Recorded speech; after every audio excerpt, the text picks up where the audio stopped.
प्रिय विद्यार्थियों, देव classes YouTube channel पर मैं डॉक्टर राकेश मेहर की ओर से आपका स्वागत।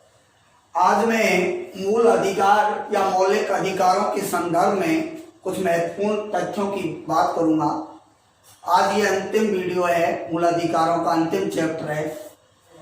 एक मूल अधिकार बच रहा था, शिक्षा और संस्कृति का यह है 5वें नंबर का। इससे पहले 4 मूल अधिकार आपको बताए थे मैंने। शिक्षा और संस्कृति का मूल अधिकार, और शिक्षा और संस्कृति के मूल अधिकार का उल्लेख अनुच्छेद 29 और 30 में उल्लेख किया गया है। अनुच्छेद 29 में अल्पसंख्यकों की शिक्षा, संस्कृति, भाषा, लिपि जीवित रखने का अधिकार दिया गया है। दूसरा, अनुच्छेद 30 में अल्पसंख्यकों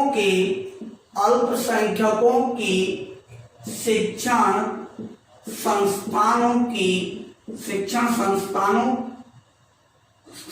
संस्थान खोलने का अधिकार दिया गया है। लेकिन प्रश्न आता है, भारतीय संविधान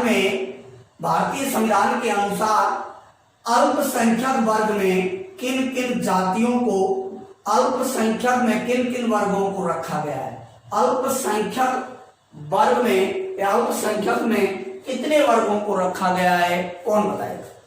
ये बहुत अच्छा प्रश्न है। आप 2 मिनट मेरा वीडियो देखने वाले सोचना, प्रश्न आ जाए कि अल्पसंख्यक में कितने वर्गों को रखा गया है, तो उत्तर करेंगे 6 वर्गों को। जैसे आप कहें कौन?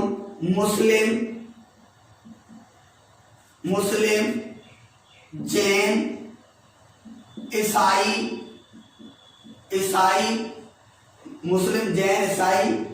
फारसी, बौद्ध। मुस्लिमों को अल्पसंख्यक में रखा गया है। जैन, ईसाई, फारसी, बौद्ध, ये सिख, इनको अल्पसंख्यक में रखा गया है। जैन, फारसी, बौद्ध, ईसाई, ये सब 6 को मिलाकर के अल्पसंख्यकों में रखा गया है। अल्पसंख्यक को 2 अधिकार हैं। अनुच्छेद 29 में अल्पसंख्यकों की शिक्षा, संस्कृति, भाषा, लिपि जीवित रखने का अधिकार है। इसी प्रकार अल्पसंख्यकों की शिक्षण संस्थान खोलने का भी अधिकार दिया गया है। और अल्पसंख्यक में कितने वर्ग रखे गए हैं? अल्पसंख्यक में 6 वर्ग रखे गए हैं। जैसे जैन, मुस्लिम, ईसाई, फारसी, बौद्ध, ये सब अल्पसंख्यक में सम्मिलित किए गए हैं। इसी प्रकार अगला मूल अधिकार है, वो है महत्वपूर्ण। इसको आप जरूर देखें, वो है 6ठा मूल अधिकार। और 6ठा मूल अधिकार है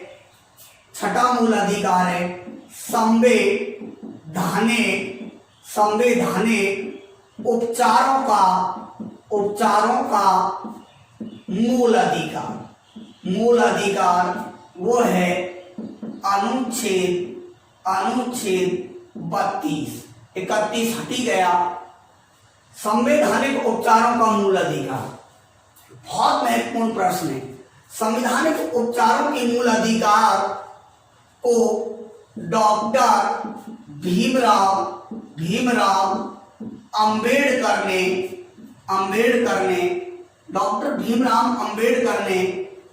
भीमराव अंबेडकर अनुच्छेद 32 को भारतीय संविधान की आत्मा कहता है। क्या कहता है? आत्मा। इस प्रस्तावना को ठाकुरनाथ भार्गव ने भारतीय संविधान की आत्मा कहा। ऐसे भीमराव अंबेडकर ने अनुच्छेद 32 को संवैधानिक उपचारों के मूल अधिकार को भारतीय संविधान की आत्मा कहा था। क्यों कहा था? क्योंकि अनुच्छेद 32 पांच मूल अधिकारों की रक्षा करता है। क्या करता है? रक्षा करता है, संरक्षण करता है। मूल अधिकारों के जो ऊपर 5 मूल अधिकार पढ़ाए थे मैंने 5 जो मूल अधिकार पढ़ाए थे, उन मूल अधिकारों की ये अनुच्छेद 32 या संवैधानिक उपचारों का मूल अधिकार उन 5 मूल अधिकारों की रक्षा करता है। उन 5 मूल अधिकारों का कोई हनन करता है, उसे रोकता है। अर्थात ये अनुच्छेद 32 भारतीय संविधान के मूल अधिकारों का संरक्षक है। इसीलिए डॉक्टर भीमराव अंबेडकर ने इसे भारतीय संविधान की आत्मा कहा था। अनुच्छेद 32 के तहत अनुच्छेद 32 या संवैधानिक उपचारों के मूल अधिकार के तहत संवैधानिक उपचारों के मूल अधिकार के तहत अगर आपके कोई मूल अधिकारों का हनन करता है, अगर कोई संस्था, व्यक्ति, अधिकारी, सरकार आपके 5 मूल अधिकारों का हनन करती है, तो अनुच्छेद 32 के तहत आप न्यायालय में 5 प्रकार की याचिका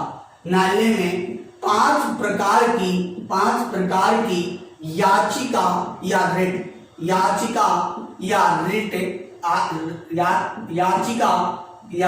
रिट दायर कर सकते हैं। 5 प्रकार की रिट या याचिका आप दायर कर सकते हो। अगर कोई आपके 5 मूल अधिकारों का हनन करता है, तो आप अनुच्छेद 32 या संवैधानिक उपचारों के मूल अधिकार के तहत आप मूल अधिकारों की रक्षा के लिए 5 याचिका या रिट दायर कर सकते हो। जैसे एक है बंदी प्रत्यक्षीकरण,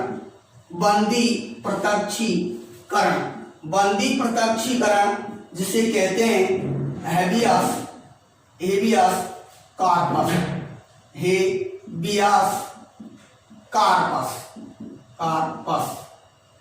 दूसरा है हेबियस कार्पस। दूसरा है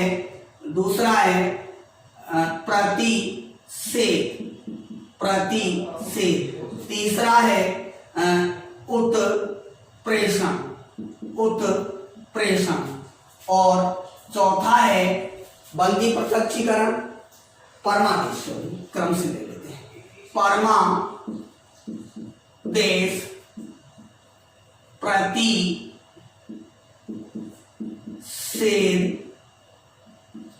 प्रतिषेध, उत्प्रेषण और छठा है अधिकार पुच्छा। ये 5 मूल अधिकार आपको दिए गए। परमादेश है मेंटेन मस्ट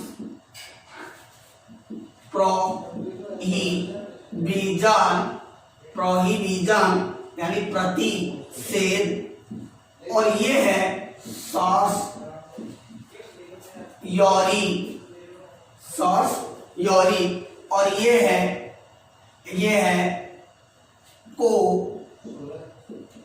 कोबारंटो। इस प्रकार से ये 5 प्रकार की रिट या याचिका दायर कर सकते हो। ये याचिका उच्चतम न्यायालय में आप 5 प्रकार की रिट या याचिका दायर कर सकते हो। बंदी प्रत्यक्षीकरण के समय जब अपराधी बंदीकरण हो जाता है, गिरफ्तारी के समय उसकी गिरफ्तारी के कारण पूछ सकता है, गिरफ्तार क्यों किया गया है, ये पूछा जा सकता है बंदीकरण के समय। परमादेश, अगर कोई निम्न अधिकारी कोई संवैधानिक कार्य नहीं करता है, तो उच्च अधिकारी के पास जाओगे आप, और उच्च अधिकारी उस निम्न अधिकारी को संवैधानिक कार्य करने का जो आदेश देगा वो है परमादेश। प्रति से किसी असंवैधानिक कार्य को रोकने के लिए, किसी असंवैधानिक कार्य को रोकने के लिए न्यायालय द्वारा, अधिकारी द्वारा कार्य को असंवैधानिक कार्य को रोकने का आदेश प्रति से। उत्प्रेषण, अगर कोई निम्न न्यायालय, कोई निम्न न्यायालय आपको आपके अधिकारों की रक्षा नहीं करता है तो उच्च या उच्चतम न्यायालय उसे अपने अधीन लेकर हल करता है, उसे कहते हैं उत्प्रेषण। अधिकार पुच्छा, किसी अधिकारी द्वारा की गई कार्रवाई की उस अधिकारी से उसके अधिकारों, किस अधिकार के तहत मेरे प्रति कार्रवाई की गई है ये पूछना, किसी अधिकारी से उसके अधिकारों के बारे में जानकारी लेना ही अधिकार पुच्छा कहलाता है। को वारंटो कहलाता है, अगर कोई बंदीकरण के समय, गिरफ्तारी के बाद गिरफ्तारी करने के कारण पूछना बंदी प्रत्यक्षीकरण कहलाता है। हेबियस कॉर्पस, परमादेश, मैंडेमस, अगर कोई निम्न अधिकारी कोई संवैधानिक कार्य नहीं करता है तो उच्च अधिकारी द्वारा उस निम्न अधिकारी को संवैधानिक कार्य करने के लिए जो आदेश देगा वो परमादेश कहलाता है। प्रति से किसी असंवैधानिक कार्य को रोकने के लिए, किसी असंवैधानिक कार्य को रोकने के लिए दिया गया आदेश ही प्रतिषेध या प्रोहिबिशन कहलाता है। उत्प्रेषण, सॉर्सियरी, यानी निम्न न्यायालय को उच्च या उच्चतम न्यायालय द्वारा कार्य विवाद को हल करने का जो आदेश है उत्प्रेषण। अधिकार पुच्छा, किसी अधिकारी से उसके अधिकारों के बारे में पूछना अधिकार पुच्छा कहलाता है। ये अनुच्छेद 32 के तहत संवैधानिक उपचारों के मूल अधिकार के तहत एक व्यक्ति के मूल अधिकारों का हनन होने पर, अनुच्छेद 32 या संवैधानिक उपचारों के मूल अधिकार के तहत अगर किसी व्यक्ति के मूल अधिकारों का हनन हो रहा है तो उच्चतम या सर्वोच्चतम न्यायालय में, उच्चतम या सर्वोच्चतम न्यायालय में ये 5 प्रकार की रिट या याचिका के तहत आप अपने मूल अधिकारों की रक्षा कर सकते हैं। इसीलिए आपको इतने अधिकार दे रहा है, आपके मूल अधिकारों की रक्षा कर रहा है 32, इसीलिए डॉक्टर भीमराव अंबेडकर ने इसे भारतीय संविधान की आत्मा कहा। लेकिन मूल अधिकारों का हनन होने पर इसी संवैधानिक उपचारों के मूल अधिकार के तहत अगर कोई व्यक्ति उच्चतम न्यायालय में कितने प्रकार के अनुच्छेद 32 के तहत 5 प्रकार के, लेकिन उच्च न्यायालय में मूल अधिकारों का हनन होने पर अनुच्छेद 226 के तहत 6 प्रकार की याचिका या रिट दायर कर सकते हो। अगर मान लीजिएगा, समझने की कोशिश करो, एक बार पुनः समझा रहा हूं, ध्यान से सुनिए। मान लीजिए आप अपने मूल अधिकारों का हनन हो रहा है, आपके मूल अधिकारों का हनन हो रहा है, तो ये तो आप उच्चतम न्यायालय में 5 प्रकार की याचिका दायर कर सकते हो। लेकिन अगर आप उच्चतम न्यायालय में नहीं जाना चाहते हो, उच्च न्यायालय में जाना चाहते हो, तो मूल अधिकारों का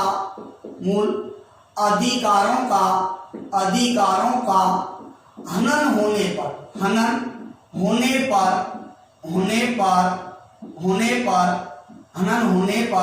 उच्च न्यायालय में 6 प्रकार की रिट या याचिका दायर कर सकते हैं। अगर आपके मूल अधिकारों का हनन हो रहा है तो आप मानिए उच्च न्यायालय में आप 6 प्रकार की याचिका दायर कर सकते हो। 6 प्रकार की कौन कौन सी है? बिल्कुल सेम, एक तो यही है बंदी प्रत्यक्षीकरण, सेम है दोनों में, बंदी प्रत्यक्षीकरण सेम, बिल्कुल समान है। दूसरी है परमादेश, मैंडेमास, बिल्कुल समान है, मैंडेमास बिल्कुल समान है। तीसरी है प्रतिषेध, बिल्कुल वही है जो उच्चतम न्यायालय में है। तीसरी है प्रतिषेध, चौथी है उत्प्रेषण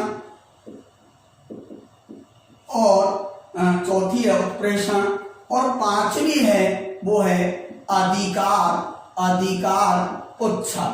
ये 5 प्रकार की याचिका तो समान है, चाहे उच्च हो या उच्चतम, लेकिन अनुच्छेद 226 में इनका उल्लेख है। याद रहे, अगर मूल अधिकारों का हनन हो रहा है अगर आपके मूल अधिकारों का हनन हो रहा है तो अनुच्छेद 32 के तहत तो आप उच्चतम न्यायालय में, इसमें उच्चतम 32 के तहत तो आप उच्चतम न्यायालय में, और अनुच्छेद 226 के तहत आप उच्च न्यायालय में, किसी भी उच्च न्यायालय में आपके मूल अधिकारों का हनन होने पर आप 6 प्रकार की रिट या याचिका, बिल्कुल नोट कर लीजिए कॉपी में। अगर प्रश्न आए, अगर किसी व्यक्ति के मूल अधिकारों का हनन होता है तो उच्च न्यायालय में कितने प्रकार की याचिका या रिट दायर कर सकते हो? उच्च न्यायालय में तो आप 6 करना। और अगर प्रश्न आ जाए किस अनुच्छेद के तहत उच्च न्यायालय में मूल अधिकारों का हनन होने पर 6 प्रकार की रिट या याचिका दायर कर सकते हो, तो अनुच्छेद 226। याद रहे, अगर प्रश्न आए कि मूल अधिकारों का हनन होने पर अनुच्छेद 32 के तहत उच्चतम न्यायालय में कितने प्रकार की, तो 5 प्रकार की रिट या याचिका दायर कर सकते हो। ये 5 प्रकार और 5 है, बिल्कुल 5 तो ये सेम है, और एक छठी है वो है इंजेक्शन। याद रहे, इंजेक्शन क्या है? तो अगर प्रश्न आए कि न्यायपालिका की वह याचिका मूल अधिकारों के हनन की जो केवल उच्च न्यायालय को ही प्राप्त है, उच्चतम को नहीं। मूल अधिकारों, प्रश्न सुनिए, भारतीय संविधान में मूल अधिकारों के हनन पर वह याचिका जो केवल उच्च न्यायालय को प्राप्त है, उच्चतम को नहीं, तो वह आएगी इंजेक्शन। आप कहेंगे सर 5 तो बिल्कुल समान है, चाहे वो उच्चतम हो या उच्च हो, दोनों को समान है, उच्च और उच्चतम को 5। तो ये छठी इंजेक्शन क्या है, ये याचिका क्या है? तो इस याचिका का मतलब है अगर कोई राज्य की सरकार ऐसा कानून बनाती है जिससे किसी जाति या वर्ग विशेष के मूल अधिकारों का हनन होता है, तो उस राज्य सरकार के खिलाफ ये याचिका दायर की जाती है। दोबारा सुनिए, भारत में डेमोक्रेसी है, लोकतंत्र है, और लोकतंत्र में जनता दल या पार्टी को बहुमत की सरकार बनाने के लिए अपना मतदान करती है। मान लीजिए किसी स्टेट्स में, किसी राज्य में, किसी सूबे की जनता हुकूमत के लिए वोट डालती है, सरकार के लिए वोट डालती है, और वो एक जाति किसी पार्टी को वोट देती है, लेकिन वो पार्टी चुनाव हार जाती है और दूसरी पार्टी चुनाव जीत जाती है। जीतने वाली पार्टी ये सोचती है, जीतने वाला दल या पार्टी ये सोचती है कि इस पार्टी ने, इस जाति ने हमें वोट नहीं दिए, इस जाति ने हमारी पार्टी को वोट नहीं दिए, इस वर्ग ने हमारी पार्टी को वोट नहीं दिए, तो इस वर्ग के मूल अधिकारों का तुच्छीकरण किया जाए, इनके मूल अधिकारों को कम किया जाए, हनन किया जाए। और अगर ऐसा कानून बनाती है कि किसी जाति के या किसी वर्ग के मूल अधिकारों का, किसी क्षेत्र के मूल अधिकारों का हनन हो रहा है, तो इस याचिका के तहत उस कानून को चुनौती दी जा सकती है। अर्थात राज्य सरकार के खिलाफ है ये याचिका। राज्य सरकार कोई ऐसा कानून बनाती है जिससे किसी जाति या वर्ग के मूल अधिकारों का हनन हो रहा है, तो उस राज्य सरकार के खिलाफ केवल उच्चतम में है ही नहीं, उच्च न्यायालय में ये इंजेक्शन नाम की याचिका या रिट दायर कर सकते हैं। तो ये रहा मूल अधिकारों के संदर्भ में मूल अधिकारों की संवैधानिक उपचार का मूल अधिकार, ये छठा मूल अधिकार है, और इस प्रकार से हमें ये पावर्स दी गई है। कई बार ऐसे प्रश्न आते हैं कि उच्च न्यायालय, उच्च या उच्चतम न्यायालय में किस अनुच्छेद के तहत उच्च न्यायालय में मूल अधिकारों का हनन के तहत 6 प्रकार की, कितने प्रकार की याचिका दायर करने का अधिकार है, प्लीज आप 6 करके आएंगे। अनुच्छेद 32 के तहत उच्चतम न्यायालय में मूल अधिकारों का हनन होने पर कितने प्रकार की याचिका दायर कर सकते हैं, तो आप 5 करके आएंगे। इस प्रकार से ये महत्वपूर्ण प्रश्न, मैंने कहा कि महत्वपूर्ण प्रश्नों, महत्वपूर्ण तथ्य, मैं महत्वपूर्ण तथ्य बता रहा हूं मूल अधिकारों के संदर्भ में। इसी प्रकार हम आगे चले तो वो भी मैं आपको बता रहा हूं, वो देखें। इसके अलावा आप अनुच्छेद 33 की बात करें तो 33 में लिखा गया है सैनिक और अर्धसैनिकों के मूल अधिकारों को कम किया जा सकता है। अनुच्छेद 34 में मूल अधिकारों के संदर्भ में सकारात्मक परिवर्तन से संबंध में है। अनुच्छेद 35 में मूल अधिकारों में संशोधन की शक्ति संसद को दी गई है। इस प्रकार से ये मूल अधिकार है। आज मैं एक महत्वपूर्ण बात कर रहा हूं, वो थोड़ा सा ध्यान से देखें। एक महत्वपूर्ण तथ्य बता रहा हूं, जो प्रश्न आते हैं कंपटीशन में वो बता रहा हूं, किस प्रकार से प्रश्न आते हैं, थोड़ा सा ध्यान से देखिए।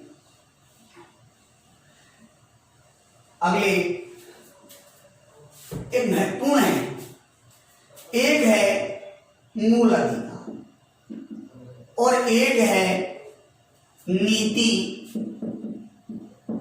निर्देशक तत्व। ये दो हमारे लिए महत्वपूर्ण पॉइंट बनते हैं। तो देखिए, सबसे पहले मूल अधिकार राजनीतिक लोकतंत्र स्थापित करते हैं। कैसा लोकतंत्र? राजनीतिक लोकतंत्र स्थापित करते हैं। मूल अधिकार स्थापित करते हैं, याद रखना। जबकि ये नीति निर्देशक तत्व ये आर्थिक लोकतंत्र स्थापित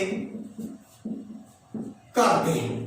ये आर्थिक लोकतंत्र स्थापित करते हैं, जबकि मूल अधिकार राजनीतिक लोकतंत्र स्थापित करते हैं। दूसरा, मूल अधिकारों को न्यायालय का संरक्षण प्राप्त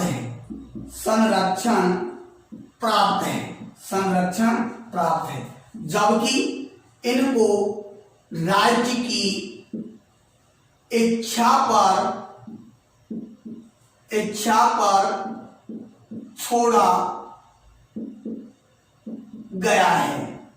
अर्थात न्यायालय का संरक्षण प्राप्त नहीं है। इनका न्यायालय को संरक्षण प्राप्त नहीं है, ये राज्य की इच्छा पर निर्भर है, जबकि मूल अधिकारों को न्यायालय का संरक्षण प्राप्त है। इनकी प्रकृति, ये राज्य की बात नहीं करते हैं, ये राष्ट्रव्यापी है। ये कैसे हैं? राष्ट्रव्यापी है और ये राज्यव्यापी है। ये राज्य के संदर्भ में ये राज्यव्यापी है। नीति निर्देशक तत्व राज्यव्यापी है, जबकि मूल अधिकार राष्ट्रव्यापी है। एक राज्य के संदर्भ में अगर हम बात करें तो इनकी प्रकृति नकारात्मक है। नकारात्मक क्यों है?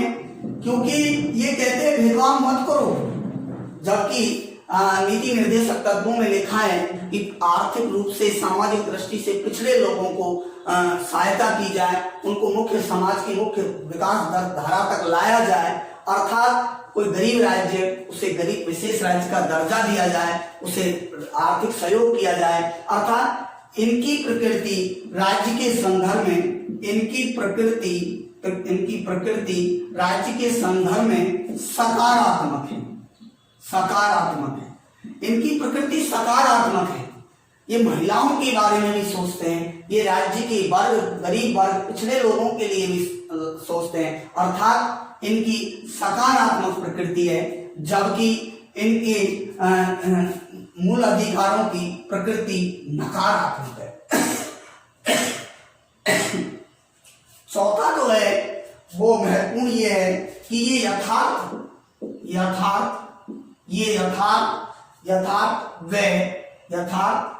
व अनिवार्य है, जबकि ये आदर्शवादी और आदर्शवादी है और इच्छिक है, राज्य की इच्छिक है। इच्छिक का मतलब होता है इच्छिक, ये आदर्शवादी, याद रहे ये आदर्शवादी इच्छिक शब्द का प्रयोग मैंने इसलिए किया है कि राज्य की इच्छा पर निर्भर है। राज्य चाहे तो इन्हें लागू करे या ना करे, उस राज्य को न्यायपालिका द्वारा वैध नहीं किया जाएगा। अर्थात ये इच्छिक है और आदर्शवादी है, ये यथार्थवादी है और अनिवार्य है, लागू होंगे ही। ये तो है, प्रत्येक व्यक्ति को भारत में जन्म लेते ही ये प्राप्त हो जाते हैं मूल अधिकार। वो भारत का नागरिक है, उसे बिल्कुल यथार्थ और अनिवार्य रूप से प्राप्त होंगे। लेकिन ये आदर्शवादी है, जरूरी नहीं है, इच्छुक है, राज्य की इच्छा पर निर्भर करते हैं कि इनको लागू किया जाए या नहीं किया जाए। एक महत्वपूर्ण प्रश्न ये है, ये भारतीय संविधान के भाग 3 में है और अनुच्छेद टोटल मूल अधिकारों का उल्लेख 6 मूल अधिकारों का नहीं, जब तो 32 करना, अनुच्छेद 12 से और 35 तक इन मूल अधिकारों का उल्लेख, कंप्लीट मूल अधिकारों का उल्लेख। 6 मूल अधिकारों का 32 करिए, 6 का पूछे तो 32 करना। ऐसे प्रश्न है, भारतीय संविधान में 6 मूल अधिकारों का उल्लेख करने वाले अनुच्छेदों का क्रम है तो आप करेंगे, जब तो आप 32 तक रखेंगे। लेकिन अगर मूल अधिकारों का उल्लेख किया गया है संविधान में तब आप 35 तक रखेंगे, जबकि इनका उल्लेख संविधान के भाग 4 में अनुच्छेद 36 से 51। ये भारतीय संविधान में अमेरिका से लिए गए। कहां से लिए गए? अमेरिका से लिए गए। जबकि ये भारतीय संविधान में आयरलैंड से, कहां से? आयरलैंड से ये भारतीय संविधान में लिए गए हैं, जबकि ये अमेरिका से लिए गए।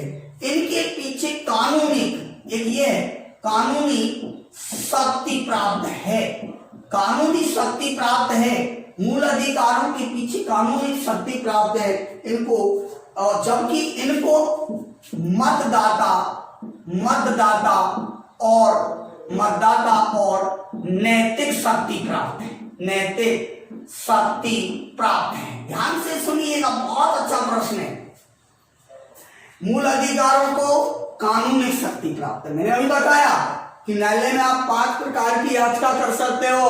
अगर मूल अधिकारों का हनन हो रहा है तो आपको कानूनी शक्ति प्राप्त है कि आपके मूल अधिकारों का हनन नहीं हो, अर्थात इनको कानूनी शक्ति प्राप्त है। जबकि नीति निर्देशक तत्व, मतदाता और नैतिक शक्ति प्राप्त है। आप कहेंगे साहब इसको मैं थोड़ा डिटेल बताऊंगा आपको, पहले इतना समझिए। मतदाता और नैतिक शक्ति प्राप्त है, इनको याद रखना, प्रश्न ऐसे ही आते हैं आज के जमाने में। आपको दे दिए नीति निर्देशक तत्वों को प्राप्त है या नीति निर्देशक तत्वों के पीछे उद्देश्य है, नीति निर्देशक तत्वों को शक्ति प्राप्त है, मतदाता और नैतिक शक्ति, कानूनिक शक्ति, कानूनिक और नैतिक शक्ति या मतदाता और कानूनिक शक्ति। तो आप सही विकल्प है, नीति निर्देशक तत्वों को मतदाता और नैतिक शक्ति प्राप्त है। इनकी अगर आपको हनन हो रहा है आपके मूल अधिकारों का, अब मैं इस मतदाता का महत्व बता रहा हूं। इनका मूल्यांकन कौन करेगा? इनको तो कानूनी शक्ति प्राप्त है, न्यायालय कर सकता है। इनका मूल्यांकन न्यायालय करेगा मूल्यांकन? बहुत अच्छा प्रश्न। मूल्यांकन, इनका मूल्यांकन कौन करता है मूल अधिकारों का? न्यायपालिका, उच्चतम न्यायालय। लेकिन इनका मूल्यांकन कौन करेगा? नीति निर्देशक, मतदाता। कैसे? अगर कोई सरकार की नीतियां अच्छी नहीं है तो आप अपना मत या वोट देकर उस सरकार को हटा सकते हैं 5 वर्ष के बाद। ये पावर है जनता को। तो अगर आप किसी सरकार की, राज्य सरकार की नीतियां अच्छी नहीं है, उस सरकार को आप हटाना चाहते हैं और अच्छी नीति वाली सरकार लाना चाहते हो। आशावादी, इसीलिए तो आशावादी हर बार यही सोचते हैं यार हमारे अच्छी नीति वाली सरकार आए, ये सोचकर मतदाता अपना वोट या मत देता है।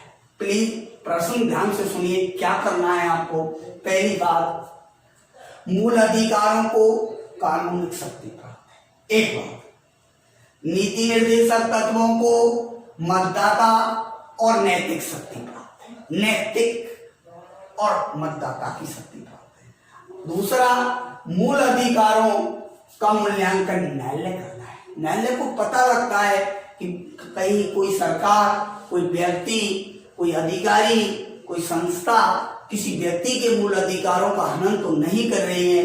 ये चेक करेगी सरकार, और सरकार न्यायपालिका। तो न्यायालय इनका मूल्यांकन कर सकता है, लेकिन इनका मूल्यांकन नीति निर्देशक तत्वों का न्यायालय का संरक्षण प्राप्त है ही नहीं।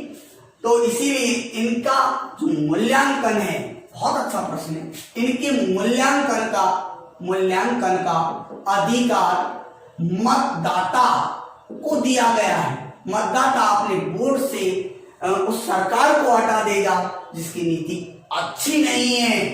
तो इनकी नीति निर्देशक तत्वों के मूल्यांकन का अधिकार जनता को है, मतदाता को है।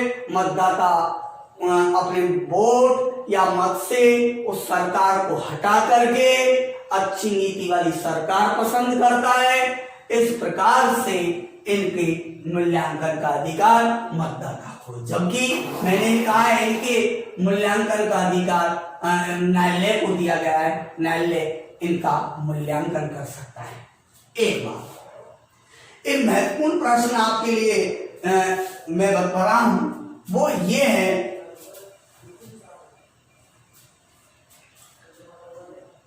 अनुच्छेद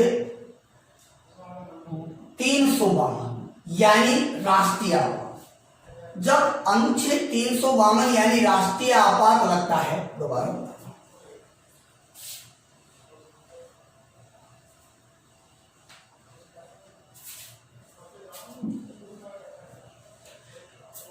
जब राष्ट्रीय आपात लगता है, राष्ट्रीय आपात अनुच्छेद राष्ट्रीय आपात अनुच्छेद 352 लागू होता है तो इन पर प्रभाव पड़ता है।